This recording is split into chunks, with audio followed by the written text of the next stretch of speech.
I think a lot of times the artists can dictate what the people want, and certain respect radio does as well. I think to some degree that the public are actually starved of the kind of things they really want, and not given what they want. Sometimes artists have to push forward and give and show and come up with the actual product that people are actually demanding. Movies are being force-fed to people now, and music is force-fed, so the audience doesn't really have a choice about what they hear, what they see as a movie, or what they listen to as music. Yeah. So we're not on that bandwagon. That we're just making this album was just for us. We're making this album out of fun, out of what we like.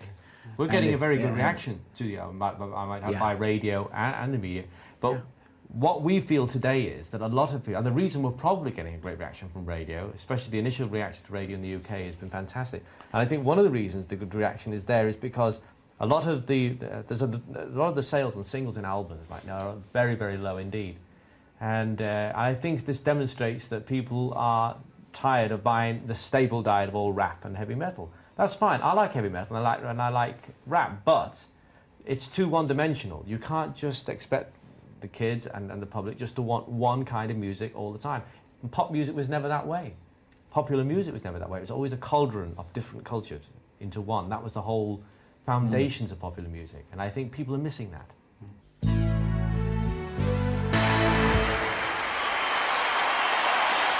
You used to sing "Wish You Were Here" in memory of your deceased brother Andy.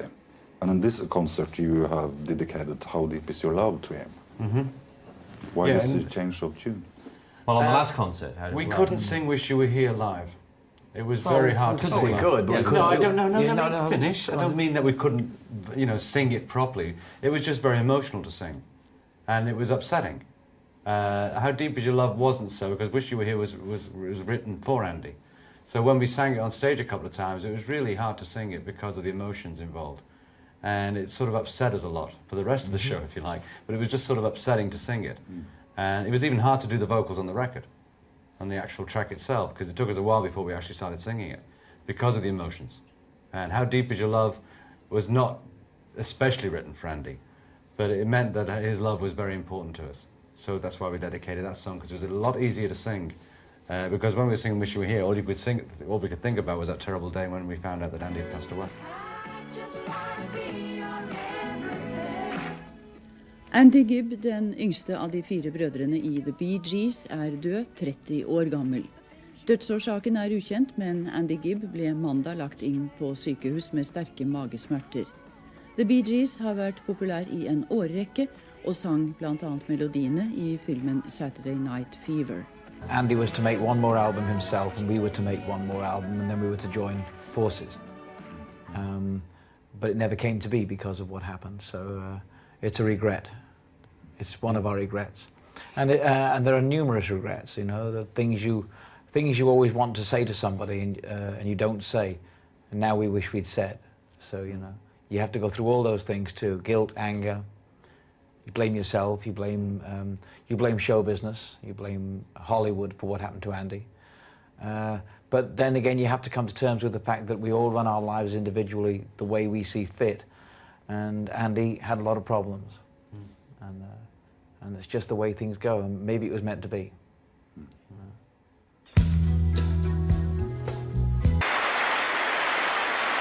Can you teach me to sing falsetto? Stand up, right now. Stand up, drop your trousers. Anyone stand up and drop your trousers? Let's start. Let's jump into the deep end. Yes. Yeah. Do you have to stand up? No. But where do they start? In the stomach? Under your belt. Below your belt. Actually, it started with Nights on Broadway with Elise Mardin. He was producing the main course album. And he wanted to know if someone could scream at the end and do some ad-libs. Barry said, "I'll go and do it." And then he said, "Can you do it in falsetto?" And Barry said, "Well, I'll have a go." And he did. And the next song we did, because it sounded good, he wanted to sing the lead, which was Fanny Be Tender. He said, "Maybe I'll sing the lead in falsetto." Yeah. But it was something that really wasn't new to us because of the stylistics, the Delphonics, all those people were out at the time. They were doing the falsettos long before we did. But it was just something that we tried something new again, and we loved R&B music. We loved the black R&B music. We actually used to like Frankie Valli a lot too. Yeah. Those early Four Seasons records were great. So because we discovered the falsetto, we could do those R&B songs with a lot more emotion. Right. Yeah. And the falsetto lead, we said, wow, it's a bit stylistic, I don't but think it's falsetto great. is. But now on your brand new LP, you have changed the title from your old You Should Be Dancing to Decadence. That's right. Do you think that is a way of telling that disco is superficial and a little bit decadent?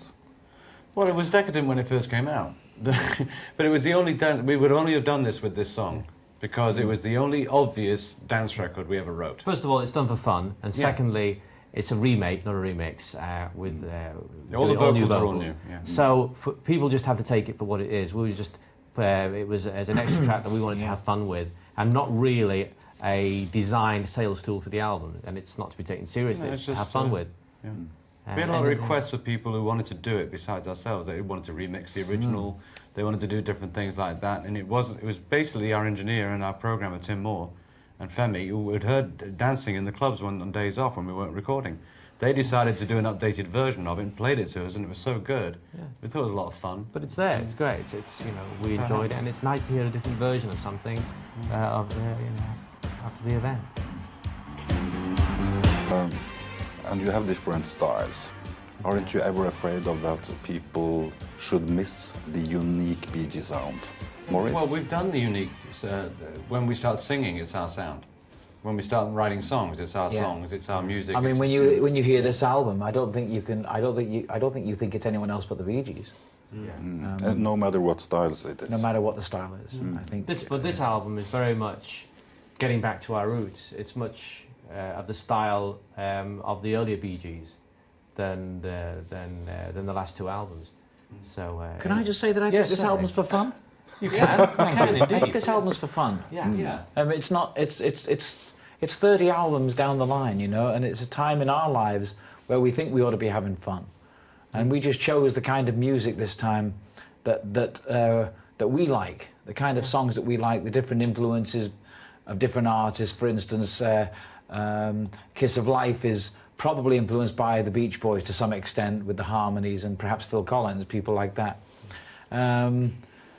With a slightly harder edge. With a slightly harder edge, but nevertheless, you know, there are certain musical influences from other artists that exist on this album. It's us just having fun this time, not taking ourselves quite so seriously. And I think once again that reflects the title, Sizes and Everything.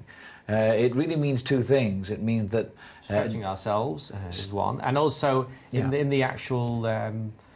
don't judge a book by its cover. That's it. Don't judge us based on disco or what Yeah. music might have been called 20 years ago. Just judge us on listen to the music itself, and try not to be taken in by the media's perception of what they think we are. I also like the idea of the sizes and everything, meaning our image and how you perceive us is not necessarily Yeah. so. And when you listen to the album, then you make the judgment. Also, size is everything.